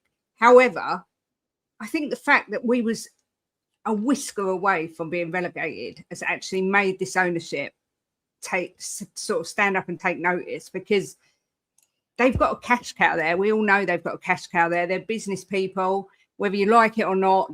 The football club to them is a business. If we'd have gone down, their business is suddenly going to be worth a hell of a lot less than it should be. So they have got to do something. And I think that near fatal car crash, as Johnny put it, has given them a real wake up call. I think they've got in a guy who knows what he wants and have obviously said to him, we're going to give you what you want. Potato gate. And they've got to do it. Not only that, I'm sure Viv Lewis doesn't like going to a game and getting confronted by other fans in her face. As a woman, I wouldn't like it. I'm not saying that fan was wrong. I get the frustration, season ticket holders, but if that's not. I know the man who said that. I know the man who said that. I remember you saying, and fair dues, he pays his money, but I'm sure that they don't want that. You don't want to hear we want Enoch out at every game. It obviously will get to them. They're only human beings after all. And I think, like I say, it's given them the biggest wake up call that could ever have happened. Far more than if we'd have got relegated, because if we'd get relegated, they're not going to go anywhere because they're going to lose too much money. So the fact that we was literally on the brink, I think it's just made them wake up and realize, hang on a minute, if we want to sell this club in a year, 5 years, 10 years, whatever their end goal is, we've got to build it back up. When Poch was there, we was constantly finishing in the top four, and it's showing by what we've bought already and the way the fans are reacting. I heard, who was it today? We was watching someone, I can't remember, we was watching someone talking about Spurs, and he said the way Spurs are recruiting at the minute, if we can get the likes of Fernandes and Tonali, he can see us getting straight back into the Champions League spots, let alone Europe. Right. And I think that's a massive swing there, right? From potentially losing 300 million quid in revenue, contracts, exactly. team money, all that shit, saving that. So you go, well, we can't ever let that happen again. But then on the other side, if you get back into 4th, 5th spot, then everything's back. Everything, like this last 2 years nightmare has kind of been to some degree forgotten about. And people won't like it, what I want to say here, but there was protests, still not loads of people, but bigger numbers than we've seen in the past as well. That probably is, as all these small factors all culminate to make one big, thing. But I think the biggest thing is, as a business, they can't afford to allow Tottenham to go into the Championship because they're never going to recoup their money. So I think, like I say, it's just been a massive wake-up call. Yeah, Sarah, do you concur there? Do you think it was one of those like, oh shit, for the last however many years, we as owners have assumed that our position in the Premier League is taken for granted, right? Like we're always going to have that money because teams like Tottenham don't go down. But the fact that we were a whisker away, that they now kind of, like to Kate's point, like the bigger picture, whether or not it's about finally appeasing the fans, giving the fans what they want, we might finally be a beneficiary of their own fear of the worst case scenario, the thing that they never imagined would be possible, actually almost manifesting. And so they're going to do everything they can to correct the balance, not for our benefit, but we happen to be a lucky beneficiary of it, if that makes sense. Yeah, 100%. They shut the bed. Look, ultimately, you either take action, right, or it comes to you, right? You're either proactive or you're reactive, and we weren't proactive enough. I do see it a little bit differently, though. I do think that we did spend money, and we have spent money. For me personally, how I see it, and look, we'll have different views, right? But how I see it is, it served us well for a time. We got into the new stadium, and the minute we moved into the new stadium, Levy wasn't able to take us to that next level. There was other liabilities, other distractions maybe that took the eye off of the ball of the team. And whilst we were still spending money on the squad, we hadn't really backed a manager in so long. We were kind of just throwing money at the wall and just seeing what stuck. It was just like a case of like, oh, that's a good player. Oh, well, we're lucky because we have Son and Kane. Do you know what I mean? But there was never really an identity at the core. We lost the identity when we moved into the stadium. And I think that was a large part of what's resulted in where we are now. And what I can see us building now is the identity. So the difference is how we're spending money now is more intentional with seeing this as a long-term project. They're not going to do what they did with Frank again. Don't forget, Frank was not an ENIC 2.0 appointment. That was still a Levy appointment. So I do think that they're talking about 3-4 years, right? Being this squad. The players that we're bringing in, Senesi, Van Hecke, if De Zerbi manages to stay in 3-4 years, we've got to see how it goes. Maybe we finish 12th next year and fans don't like it. But I think that the toxicity will be different next year. I just think it's going to be a different season. And look, as Kate said, I filmed my match day vlog on the last day of the season. I managed to catch Viv wiping the tears from her eyes. I zoomed in at that moment and she was literally crying the minute the whistle went. It was only for a second, but I managed to catch it on camera. She was so emotional. And it was, for all of us, we felt the relief. And I think that you can't underestimate sort of the fear of like really hitting rock bottom and being like, right, the only way is up now. We cannot go down. Do you think that the emotions were she genuinely cares about the football club and the fans and all that stuff, or do you think it was more of a thank fuck for that? We've had so many sleepless nights because what are we going to do with the banking covenants? What are we going to do with the revenues? All that sort of. Is it a business emotion or personal emotion? Both. Look, they've got skin in the game. No matter what anyone says, they have got multi-millions in this club. Their skin is in the game. Do you know what I mean? And the thing is, you have to have skin in the game. If you don't have skin in the game, then you don't really care about going down, do you?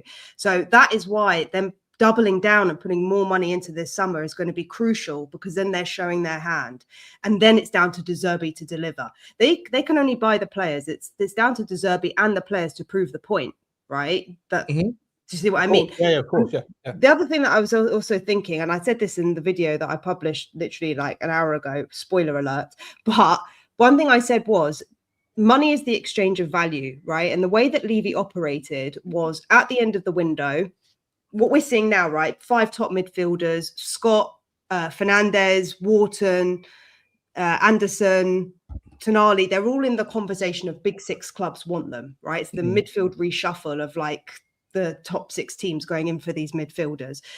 If we were still under Levy, we would have waited until August the 21st, the day before the first game of the season. And then we would have gone, oh, that's the one left. They're the cheapest one. Let's go and get them. Yeah, and what I was saying before is we now have 2 months from now until the first game of the season. And that period is priceless. You can't put a price on how much value you're going to get from the player coming to Spurs, settling down, having a pre-season with De Zerbi before we get here. That sort of thing. Is that worth 10 million? Is that worth 20 million? Yeah, and so if you're going to say Tonali is 70 million, okay, well then the extra we pay on top of that is to first of all beat the other clubs in for him, beat City, beat Arsenal, beat whoever. And the second thing is to have that period so he can bed in. And if you're going to make all these changes, really get these players working together, because it's going to be a lot of change. It's going to take a while to bed in. So I think all of those factors need to be considered when people are saying it's too expensive, it's too cheap. And I think that's the switch in mindset. I hear you. But for me, listen, I think I often get accused. I was suggesting to people in the WhatsApp group, there might be 1 or 2 of them watching. Connor, for example, I love you to pieces, mate. I do. But I like the takes that I was seeing from people that I know understand football finance, that I know that they're very got their head on their shoulders with that stuff. But they were still sort of, in my opinion, and again, not calling him out or anyone else specifically, just general take. I just felt like people were latching onto this. I've already got a pre-built disposition around Daniel Levy. Don't like him. Think he was holding us back, and utilizing those sorts of commentaries about pulling our pants down as justification to say it was always him. But like, it's the same owners that he worked under, right? And whether we like it or not, Joe Lewis is still very much involved. I know I've got a good friend of the show, John, who knows people that sit in the chairman's suite, and so they were there when Thomas Frank got sacked, and the people that were making the phone calls in the chairman's suite to Vinay, and it was Joe Lewis that was on the phone. So this idea that these people were not involved anymore is just factually inaccurate if you can trust the secondhand information. And I can believe it. I find it a little bit odd that people can't reconcile that, like, things might have changed.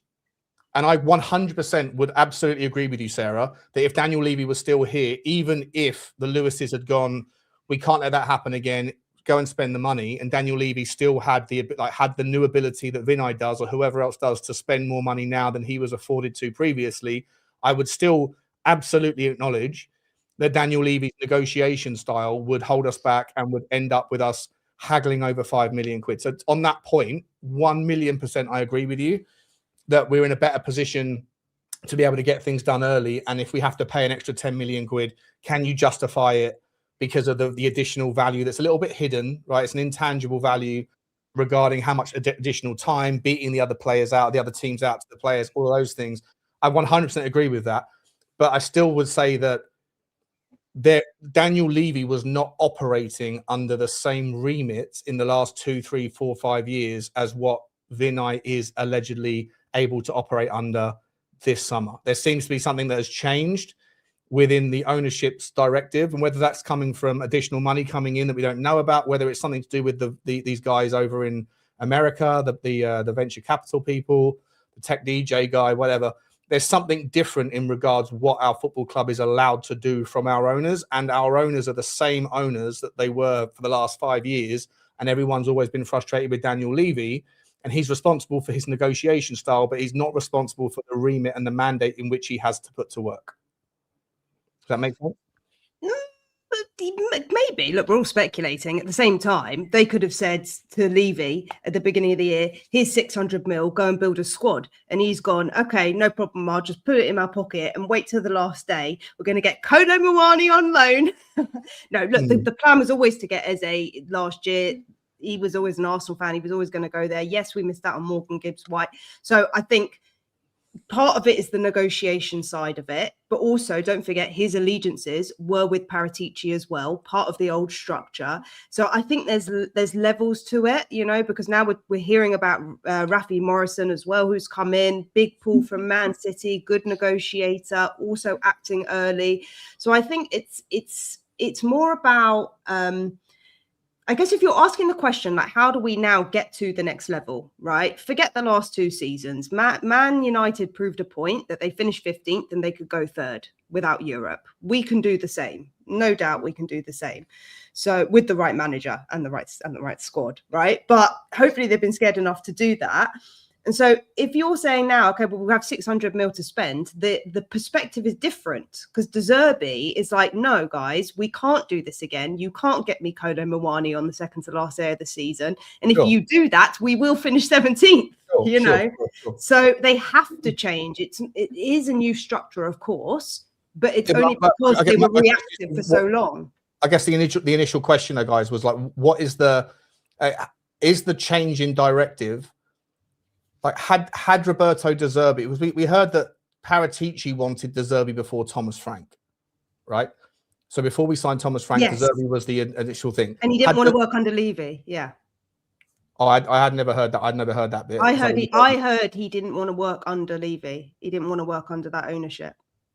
But I've never heard that bit. But okay, even if that's true, then that obviously changes things. But I haven't heard that. But if De Zerbi had come in and made demands like what he's probably made now, because the leverage in that negotiation was entirely for De Zerbi's upside, then I don't know whether Daniel Levy would have necessarily given it over. But at the same time, Daniel Levy did bring in Conte. He gave him what he wanted eventually. He brought in Mourinho. So it's not like he hasn't spent money and spunked money on managers in the past. But I'm just trying to figure out, like, what is the difference between Tottenham of this summer or allegedly this summer, we'll see how it ends up, versus the previous summers. And is it just Daniel Levy not being there and his stubborn negotiation style being different? Or is it that there is a clear change, like a tidal change shift, a paradigm shift in the way that Tottenham are now looking to do and conduct themselves? And would that have been the case even if Daniel Levy was still here? because the owners suddenly feel like it's worth going, or is Daniel Levy's exit part of the catalyst for that? And I'm not sure where the truth is. What are you saying, Kate? I think a lot of clubs didn't like negotiating with Levy. That's common knowledge, I think. So in that respect, but I think it seems like the owners have just freed up a lot more money and are prepared to spend a lot more money. And I don't believe there's that much going on from Lang. I don't think he's got that much to do with it, because like I said last night, I wouldn't trust him to run a bath, let alone run anything else. I think they've given De Zerbi, they did say, I remember when De Zerbi was hired, he was going to have like an Alex Ferguson type role and get a lot more say in transfers. And I think that's probably what's happened as well. But I just think they've cut the purse strings a little bit and said, you know what, we've said over and over we're going to go for it, and this year we are actually going to go for it. However, until they hold the shirt up, it could just be rumours and nothing may have changed. But it certainly does feel different, even to be in conversations for these players, leading candidates to sign these players, for the players to say they would come to Spurs. Tonali would have turned his nose up if Thomas Frank was manager. I'm putting that much emphasis on De Zerbi. I think he is that key to this project. So the proof will be in the pudding, but I do think they maybe just might finally be saying, let's just go for it and try and get back up there, because we can't be languishing around the bottom half of the table again, or the bottom half, if you like. What do you think is going to be our? Sorry, Kate. Well, what do you think is going to be our? I'm going to clip this conversation up because I think it's a good conversation we just had. Just to finish the this particular bit off, and I'll do some super chats and make sure I plug your channels and things. But just quickly, guys, what do you? I know it's obviously we're guessing here. I know we're guessing, but we're currently net spend of about 55 million, give or take, right? 52 for thingy, probably some millions here or there for the signing fees or the agents' fees for the other two that have come in on freebies. What do you suspect? I'll give you two options: Dream World and slightly more realistic world. What do you suspect our net spend will be and our gross spend will be? Oh my God, let me get the calculator. I gotta play the game. Like if you're expecting Tonali to come in, I mean, look, we've got 80 million quid already been rejected, so we're thinking maybe that will be somewhere between 80 and 100 million quid for Tonali if it happens. Fernandez, I've got no idea what they value him at. Probably something 70-ish or whatever, 75. I'm just going to ask Connor. I'm just going to ring Connor and see what he reckons. Well, that's 160 million plus the 55, so that's 200 million, give or take, maybe more. And then obviously we're still looking for a left winger. It looks like we're going to drop 60, 70 on that probably, right? We definitely need a striker. Strikers don't come cheap. They're the most expensive pound for pound position. Probably need a goalkeeper. And you can make an argument you also need some sort of attacking midfielder, right wing kind of hybrid guy. So like, I don't know, like on my basis, that if you're looking at decent positions, decent players, that could look like a gross spend of like over towards 380, something. I don't know. That's like that serious Liverpool like last summer money. And obviously you have to recoup some. I'll let you guys take over. I'm going to go for, I think net spend will be about 300. Net spend. And yeah, is that like after you take off the players that we sell? Yeah. So gross spend is everything you spend, and then net spend is remove what you get. Yeah, net back. spend 300 and gross. Wow. 400 and something. 420. Let's just pick a 300 million net spend. That would be a record, I think. That must be a record. We're going all out. I've got full faith. I think when you start adding them up, like the likes of Fernandez, Tonali, if these come off, like you say, it goes so quick. Like the money it's ridiculous. But I think we could spend 300 million this year. Well, see, Sarah's working on her calculator. I actually am. On the other hand, she's also feeling her pulse to see how excited she's getting as she's getting the numbers crunched up. I actually am. But my number's higher than Kate. Higher than Kate. Go on then. I think nearer 400. But I think it's going to be for net spend or for gross spend. Well, minus however many we get in, it'll be about 200. Okay, so net spend 200, but gross spend is 400. You're saying? Yeah, and so I've worked that out on the basis that 7 players on average, let's say 70. So it's probably a bit high. It's probably a bit high, but we could even get more than 7 players. And that's also on the basis that there was 100 mil cash injection last year. There's another 50 mil cash injection the year before. We heard speculatively there's going to be more cash injection. Also, Romero, Vuskovic, Bergvall, I've accounted for about 140 for those 3. Plus... Oh, wait. Let's kind of do that slowly. Bergvall, you're saying what? Bergvall 40, Vuskovic 50, Romero 50. I'm just giving ballpark. Yeah, that's fine. Yeah. Vicario, he'll go. 20? Yeah, if you're being conservative, you could say 12 if you're being very conservative. Sarr, if you're being very conservative, same, 20. like 15. Yeah, but if you're being conservative about it, So like, you're I'm about lowering the 170, and then Richalison maybe? Well, the thing with Richalison is his contract is up next year, but I've heard that he can go for a free from January to a club outside England. Yeah. So he might be, if he's going to go out. He won't be able to leave in January. He can just sign a pre-contract with someone. Right. So January. Yeah. Really, they're going to. I think he hasn't gone yet because they're still figuring out what's going on with the Schreider situation. Because it wouldn't be terrible if he stayed. I know people are going to hate that, but no one's Harry Kane. But yeah, let's just say he goes as well. Then what we're talking about there, you're talking 200, right? 200 back. Yeah. So Mr. G's put in these numbers, which are all fairly reasonable. That's about 150 plus. He's not included. I don't think he's not included Vuskovic. He's not included. Bergvall, and he's not included Richarlison. So yeah, 200 million. Vicario is there, yeah. Yeah, so 200 million there. And this guy, TDL Craig, big up to you, has put in, what's that, 105, 130, 60 for Romero, Punchy, that's 190. Ashley Phillips is going to go as well. What's his name?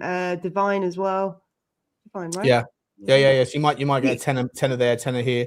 So yeah maybe 200 million quid in receipts, possibly. Yeah, we'll say that. Yeah, and then if you go and spend, let's say you do 85, 90 for Tonali, how much did Van Hecker was 52? So already you're at 130. You can easily spend 400. You can easily spend 400. Yeah, easy. So I'm excited. We're girls, we're savage, and we also know about shopping. Mm-hmm. It's true. It's true.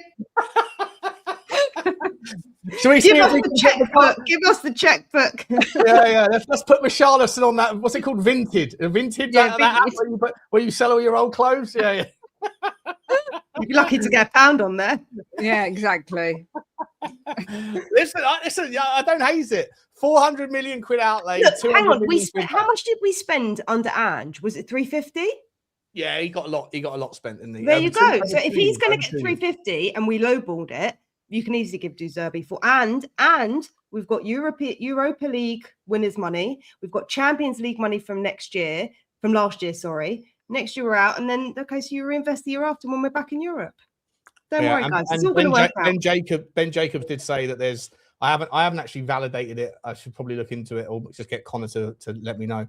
It's interesting. Back in the day, right before Connor came into the market, I was the Spurs content creator that everyone came to for the accounts reviews and stuff. Never got anything wrong. These days, as soon as Connor comes in, I was still flawless with my analysis, but now everyone just goes to Connor. Go straight to Connor.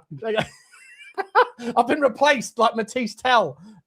What's going on? What is going on? It's a moving market. It's It's fluctuating. Look, Sean, you can say something. You can quote something today in euros, and tomorrow the rate of exchange will be different. Do you know what I mean? Exactly. 5 mils here nor there. We're talking like in the grand scheme of things, 5-10 mil is nothing. It's a drop in the ocean. 100%. Let me, guys. There's 1,000 people here. I know the second game's just kicked off, but before we go any Sean, we're 25 minutes in. Where you been, mate? I know. I was busy listening to girls with their shopping lists, and I've absolutely enjoyed every second of it. He's normally premature, but he's a little bit late on this one. Well, don't worry. You can watch. Hopefully, you can watch Bentancur at 11 o'clock. They're playing Uruguay. Uruguay playing Cape Verde, should I say? And then we can decide whether we want to keep him tomorrow. 100%. 100%. Guys, listen, I've got the link here. This is for Kate and Jimbo. I don't know what Kate. How many subs are you on, Kate, by the way? Oh, 2771. Okay, we've got to get to 2850. Okay, I need you guys to keep going. and hit that link. If you want, there's 1,000 people here watching right now. Just if you're watching on a desktop or somewhere where it's easy, just to click the link, then it will open up another tab. Just make sure you smash the sub for Kate and Jimbo. Wonderful, wonderful people. My favorite couple on YouTube. And Sarah, big up to you as well. How many subs are you on? I don't know. Millions. Just over 6,000. Just over 6. Or we can, whatever the number is, we can get an extra 50 subs. Something like that. Get 50 of you right now, 5% of you right now. Pull out your fingers, pull out your clicks, and smash the little link. Click the little thing, open up another tab, get those subs going for Sarah, making her debut on the channel. She's even put aside her dinner. Her baked potato is now, I hope it's come out of the oven. Otherwise, it's either going to be stone cold or black. No, it was in the oven with the oven off, but I did just see the around goal. Terrible goalkeeping. Absolutely appalling. Definitely don't buy him. Do not buy him. Actually, let's finish on that then. We haven't spoken about old Vicario. We'll finish on this one. Last couple of seconds, ladies. What do you want to see happen with? Does either of you guys want to keep him, or do we sort of send him back to Italy and then go and move? And do you have any names that you want to see come in? Do you want to spend 50 million quid on Bart Verbruggen from Brighton? It's a lot of money to spend on a goalkeeper that's good but not sensational. You know, goalkeepers don't carry the same valuations as outfield players, and I always find that weird actually, because the goalkeeper, like if you get a good goalkeeper, it's worth its weight in gold, and they just don't cost the same amount of money as other players do. But when they make mistakes, it costs you more dearly. So yeah, I think Tottenham should go big on a keeper, or put your trust in our man Kinsky. What's your thoughts, Sarah? I'll go with you first. I think Kinsky is probably good enough to start for us next season, and I can see us getting someone like a Carl Darlow on loan for like a year or two. He's 35, so sort of coming towards the end of his career, and that would be the stopgap. And then they'll have enough time to figure out who's our youngster. Is it Gunter? Who's our youngster coming through? Austin. Not Austin. Yeah. No, not Austin. Austin's never going to properly play for us. But who's Gunter. Yeah, like I can't see us getting like a Trafford. I don't know. I'm just speculating. I just think if you've got Kinsky, they're so similar, and the benefit of Kinsky as well is he's 2-footed. So I don't think we can underestimate how much value that has in a De Zerbi system when you're playing out, or you also need the flexibility of progressive passes and long balls, because he can do both. And we saw that at the end of the season. It was really, really good. So I think I can see us getting someone like an experienced keeper, like a Darlow, just for a season or two, stopgap, and then I think they'll reassess where they're at. And I know we're not talking about Paulinho, but there's also a world in which we get him for a season on loan again until they find the right player for that position. So I think that will be the strategy. If they can't find the right keeper, they'll do maybe a 1-2 year deal for someone more experienced. So I don't know. It's always a difficult one. So for me, the goalkeeping conversation is it's such an imperfect science, because I feel like if you bring in someone that wants to be number one alongside Kinsky, you're either going to have a situation where you have an upset sort of squad. Arsenal tried it with Ramsdale and with Raya. It didn't work out. It was immediately a mistake. Kate, if you go for someone who's 35, 36 on their way down, then you know that can be good, but it also can be like, well, what happens if you need him? And we don't know with Kinsky. He's got wobbles in him. Like everyone remembers what he did the last 6 weeks, but it was 7 weeks ago that he, collapsed under pressure, and that wasn't for the first time. So that doesn't mean that he's over that period. He might have more wobbles, and if so, do you then want to rely on a Joe Hart kind of type player that came in on the way down? And if you go and get another 21-year-old, then you don't know what you're getting with these youngsters that are coming up. So I genuinely, it's the hardest position to know what to do in with regard to number two, because you need a number one that knows that his position is outside of extraordinary circumstances. It's his, but I don't know if Kinsky has proven himself over a big enough sample size to make sure that he is the guy. And so I don't know. And then if you might have a world-class goalkeeper on your hands with Kinsky, but you just don't know yet. So if you go and then bring in someone like Verbruggen, he's going to want to start, and then you're putting your potential world-class goalkeeper in Kinsky back on the bench again. So I don't know what. It's a very difficult circle to square, Kate.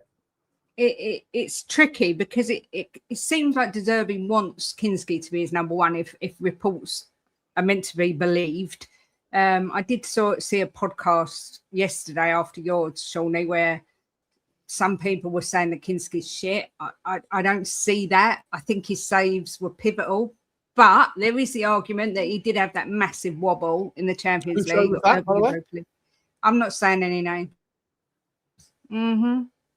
If I speak, I'm in trouble, as Mourinho would say. I'm not actually tell me who said it, but like there was a show on last night after mine was there. I didn't see it.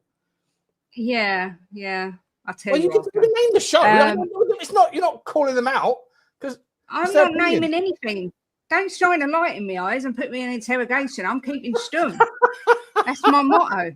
Someone in the chat. Someone in the chat. Out the group. Whoever it was. Let us know who it was that called Kinsky donuts.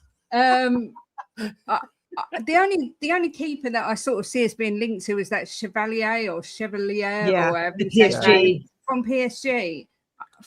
I don't know. I literally don't know. I mean, I spent all that money getting a lovely signed photo of Vicario, which I'm looking at right now, and yet I don't want him to be at our club, but I think he needs to go.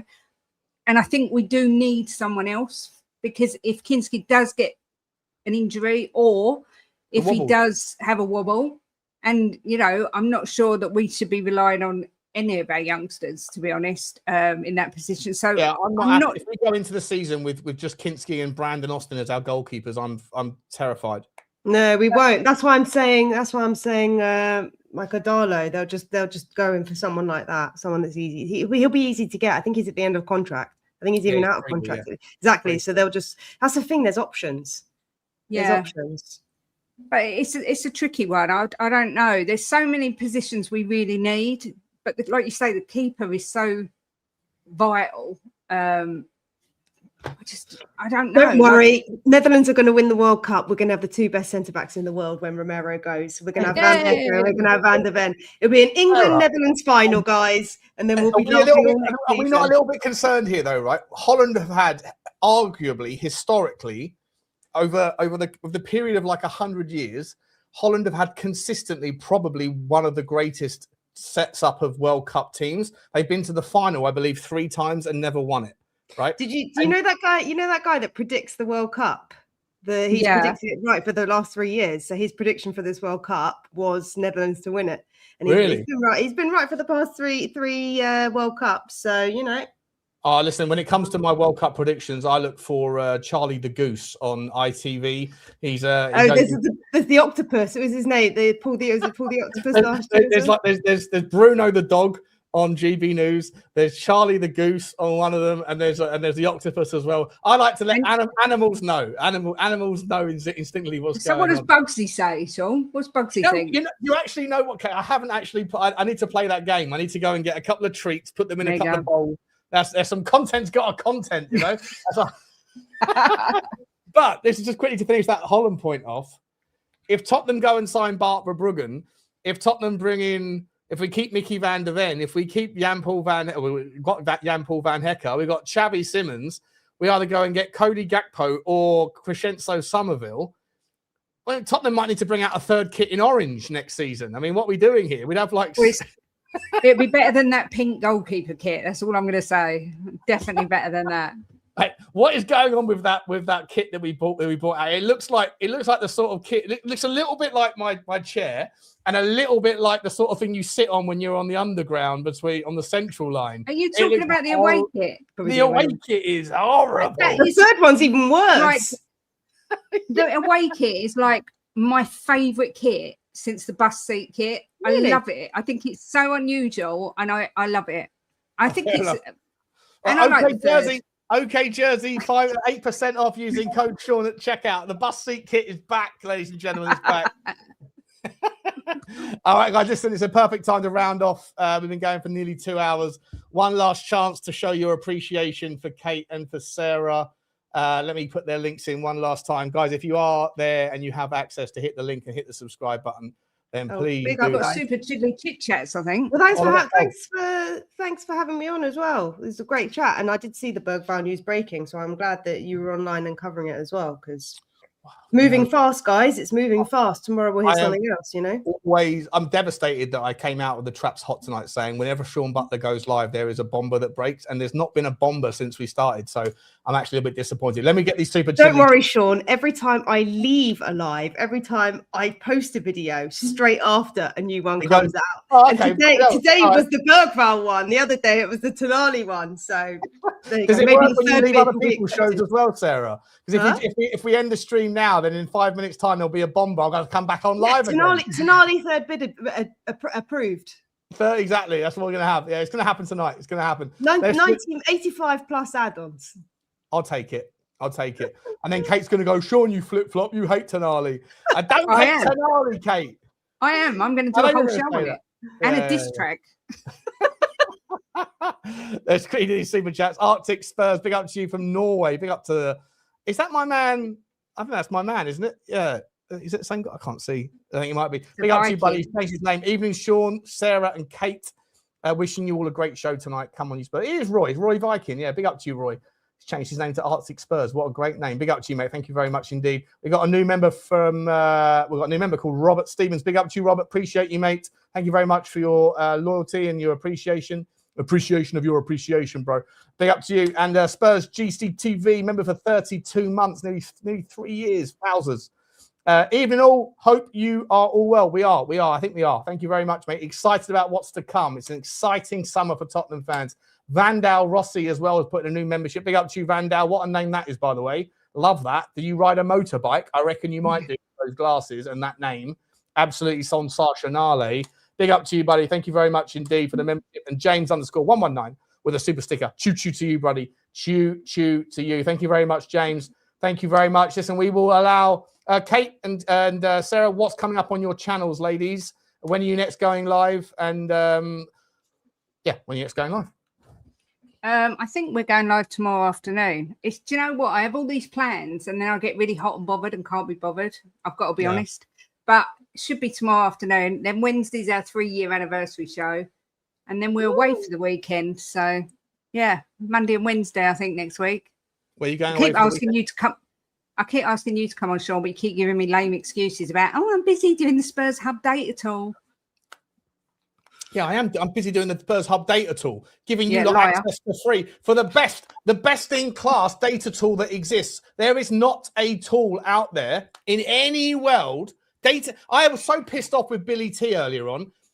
Billy T in my WhatsApp group shared Data MB, one of those little spider grams from Data MB to talk about Lucas Bergvall from last year versus the year before. I was like, I've just spent the best part of like 4,000 hours of my life building the greatest data tool in the history of mankind, and you're still sharing that B-Tech version, that like League One version of data. Come on, Billy, you're better than that, mate. Get yourself over to the Spurs Hub, guys. SpursHub.co.uk. It's incredible. Sarah, what is coming up on your channel, miss? Well, we never know with what's going on, but I am doing a watch along for the Argentina-Austria game tomorrow. So hopefully we are going to see, well, maybe Romero if he stays, but also Senesi and Danso in that game. So the watch alongs that I'm doing for the World Cup are centered and focused around Spurs players. So obviously did the Netherlands-Sweden game last night. So other than that one at the moment, I'm waiting to see what else drops and how the group stages progress before the knockouts. But other than the World Cup... Are you staying up late at like 3 o'clock in the morning to watch games that have Tottenham players in? Yeah. Yeah. Do you work? Have you got a full-time job? Like, do you get up in the morning at like 7 after that, do you? I'm self-employed. I'm self-employed. So... Okay. The answer is no, you stay in bed. Huh? Yeah. I wake up at 10 o'clock, I read all the news, then I post a video, then I maybe do some work, and then I flip. When you say self-employed, do you mean YouTube is your self-employment, or are you doing... No. Well, I'm a transformational coach, financial coach. So okay. I didn't know. So all coaching stuff. So it can be one-to-one sessions. So you might be able to take over Connor's spot as the financial expert in the Tottenham space. We might have some content wars, Kate. We might have some content wars. Connor, are you listening? You're under pressure. We got a financial coach coming in. She's going to take your spot, Connor. Well, the difference is though, I'm a coach, so it's more the psychology behind it. That's why I can tell you the thinking and the identity shift that's going on, because from that perspective, I can read it. But when it comes to, you know, the accounts I can do at high level, but when it comes to like really deep dive stuff, you know, the experts are best at that. But yeah, in terms of like game state and play and how the players are showing up, all of that stuff, mindset, we've had massive blocks this season. But what I'm seeing now from the changes that are happening, that block is being released. But anyway, that aside, World Cup tomorrow, 5:45, kickoff is at 6 UK time. And then I'm going to see, I was thinking of doing Norway, but they're not playing anyone interesting. So I'm just going to see who else. Norway have, I can't remember off the top of my head. In answer to your question, Sean, we're only going to Kent. We're not going anywhere exciting. Norway, France. It's Norway, France. Oh, sorry. It's all right. Norway, France is a great game. You've got to do that one. And that's on Friday at 8 o'clock, though. So I don't know. I'll have to see. And also, tentatively, I might do England on Tuesday. So I've got to have a life as well. You know, I've got to see. But anyway, tomorrow is confirmed. And then I'll let you guys know in the live tomorrow. What Sarah, if you want to grow your channel to the levels that you're capable of, same with you, Kate, you have to give up your life. Yeah, I'm not prepared to do that. No matter where you are. I've been out on the dog walk with Bugsy, and a bomber's dropped, and I've gone, Bugsy, get in the car, we gotta go. There's a bomber dropped, and she's like, "What? We just got here. I'll take you out later. We gotta get home now, because content has to content. That's the way it works, ladies. It's the way it works. Yeah, of course. Yeah, that's commitment. No, I am very active. Every day there's something that just not always alive. I always go live twice a week, and usually it's Friday. The definite show is always Friday at 4:30. That's the one that always happens. But now that we're in off season, obviously if the World Cup game is at 8 o'clock, I have to shift it around. So we'll see. But anyway, tomorrow, guys, 5:45. And that's why, Shawnee, we've only got 2,700 and something subs, because I refuse to give up my life. I give enough of my life watching and being pained by Tottenham to actually talk about them every single day. Football is life. Football is life. I get it. No, I get it. This is the game. This is the game. If like I've seen it before, people go, "Oh, you know what? I've got out of bed." Like I remember Radu Dragusin, right? This was, what was it, 2.5 Januaries ago, 2.5 years ago. I was probably on like 15,000 subs, something like that. And we got a Fabrizio Romano bomber at 1 o'clock in the morning, and I jumped out of bed. And I did an upload going, we got a bomber, and it popped, right? Even at 2 o'clock, by the time it was uploaded, 1:30, I was the first one to do it. And then I went to bed about 3 o'clock, and then it was about 7:45 in the morning, and my eyes just open up. And the first thing I do, I look at my phone, and there's a literally 30 seconds or 1 minute ago Romano notification on Twitter, and I click on it, and it goes, Tottenham, Radu Dragusin to Tottenham, here we go. And I fucking jumped out of bed. George. Straight live stream, and it had 2,500 people watching, and I learned that lesson then. You haven't got to be right, you've just got to be first. It doesn't matter what the story, just get up, press go live. I didn't have any alcohol in front of me, I didn't have a coffee, I had sleep in my eyes, I looked haggard more than I usually do. But you have to be first, Kate. That's the game, girl. That's the game. Sean, I've got to tell you, though, you've got to stay up later than 1 o'clock.